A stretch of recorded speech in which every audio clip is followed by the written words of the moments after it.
Sir, सत्र का पहला दिन था। शोक प्रस्ताव भी पारित हुआ है और वीरभद्र जी हमारे बीच नहीं रहेंगे अब। कैसे आपको भी जब सदन में उनका एक सहारा रहता था, तो उनके बगैर सदन अब चल रहा है, क्या कहना चाहेंगे और आप योगदान? नहीं, निश्चित तौर से देखिए, ये एक जीवन का सत्य है कि जो व्यक्ति इस दुनिया में आया है उसे एक ना एक दिन जाना ही है, ये संसार का सत्य है। मगर निश्चित तौर से जिस तरीके का स्वर्गीय वीरभद्र सिंह जी का एक राजनीतिक जीवन रहा है, जिसमें उन्होंने 6 बार वो प्रदेश के मुख्यमंत्री रहे और 60 साल प्रदेश की राजनीति में उन्होंने अपना एक किस्म से जलवा दिखाया और लगातार नॉट आउट रहे। तो मैं समझता हूँ कि आज विधानसभा में निश्चित तौर से वो हमारे बीच नहीं है, प्रदेश में हमारे बीच नहीं है, दुनिया में हमारे बीच नहीं है, मगर उनका जो सोच थी, उनका जो कार्यशैली थी, उनके जो संस्कार थे और उनका जो एक व्यक्तित्व था, वो हमेशा हमारे बीच हम लोगों के माध्यम से जीवित रहेगा। जैसा मैंने कहा कि एक जीवन का सत्य है कि सबने एक ना एक दिन जाना है, मगर जिस तरीके की उन्होंने एक छाप हिमाचल प्रदेश के अंदर छोड़ी है, हिमाचल प्रदेश को एक सूत्र में बांधने का जो कार्य उन्होंने अपने जीवन काल में किया, मुख्यमंत्री रहते हुए उन्होंने जो निचले इलाके हिमाचल प्रदेश के हैं, जिला कांगड़ा के हैं, उनको मुख्य धारा में जोड़ने के लिए चाहे विधानसभा का गठन हो, चाहे एजुकेशन बोर्ड्स हो, कई ऐसे निर्णायक निर्णय उन्होंने अपने शासनकाल में वो लिए। और सबसे बड़ा जो धर्म को बचाने के लिए जो उन्होंने अपने 2003 के कार्यकाल में जो कानून लेकर आए और हिंदू धर्म के समाज के बचाव के लिए जो उन्होंने जो महत्वपूर्ण कदम उठाए, उसको हमेशा सब लोग याद रखेंगे। तो आज का जो शोभागार हुआ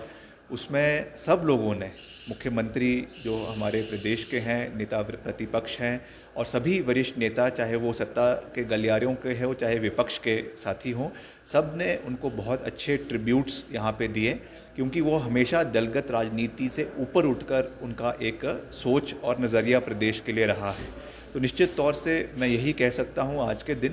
कि निश्चित तौर से एक बेटे के रूप में मैं कहीं ना कहीं दुखी भी हूँ कि उनका साथ और उनका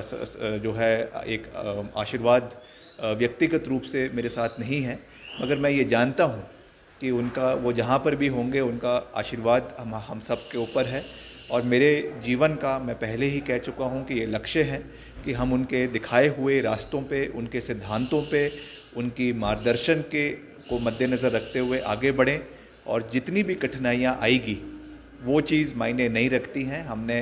प्रदेश को एक सूत्र में बांधने का कार्य करना है और उनके दिखाए हुए रास्ते पे आगे निरंतर बढ़ता रहना है। सर, आपसे मैं ये जानना चाहूँगा, उनकी एब्सेंस में अब अगर राजा वीरभद्र सिंह नहीं है, कांग्रेस पार्टी पूरी पार्टी उनके साए के नीचे थी, उनके अम्ब्रेला के नीचे लगातार कह रहे थे,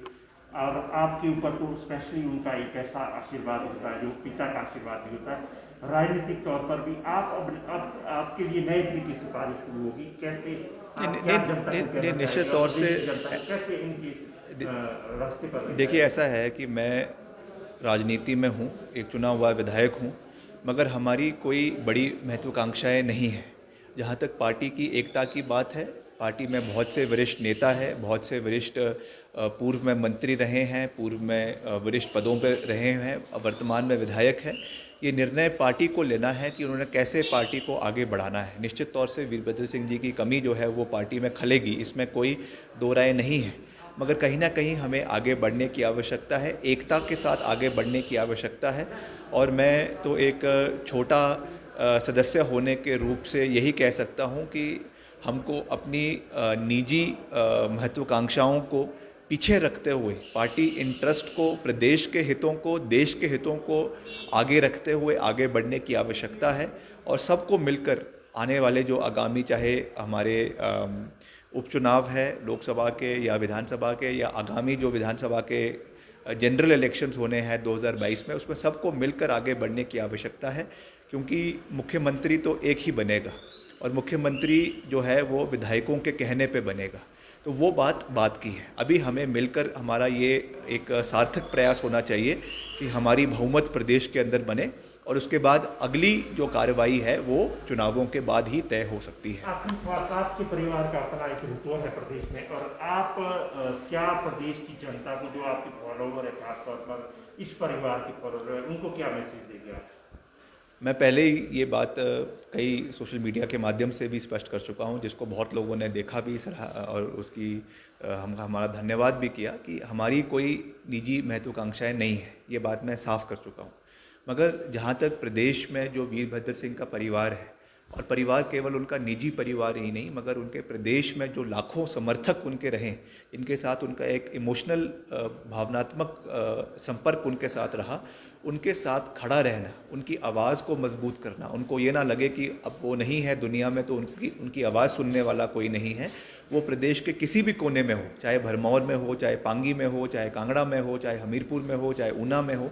उनके साथ मैं लगातार संपर्क बना के रखूँगा। हो सकता है कि उनमें से बहुत लोगों को मैं नहीं जानता हूँ, मगर अब ये मेरा दायित्व है कि मैं उन लोगों के पास जाऊँ, उनसे संपर्क साधूँ और उनको ये विश्वास दिलाऊँ कि मैं हर परिस्थिति में, चाहे अच्छे दिन है, चाहे बुरे दिन है, चाहे सुख है, चाहे दुख है, मैं उनके साथ खड़ा रहूँगा। सर, एक जिस तरह से चर्चाएं चल रही हैं कि पूर्व मंत्री की प्रतिमा लगाई जानी चाहिए, उनके नाम पर कुछ जो विकास कार्य हैं उनके नाम से होने चाहिए, क्या आपको लगता है ये चीज़ें अब की जानी चाहिए? निश्चित तौर से ये तो सबकी भावनाएं हैं। सरकार ने भी इसमें अपनी बात रखी है, और जो है कांग्रेस पार्टी ने भी अपनी बात उसमें रखी है। निश्चित तौर से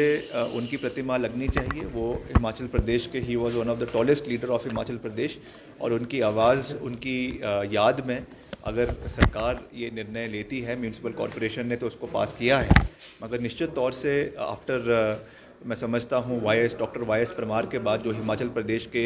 निर्माता के रूप में जाने जाते हैं, अगर आधुनिक हिमाचल के निर्माता के रूप से कोई जाना जाएगा वो वीरभद्र सिंह है, और निश्चित तौर से उनकी प्रतिमा जो है वो रिज मैदान पर लगाई जानी चाहिए।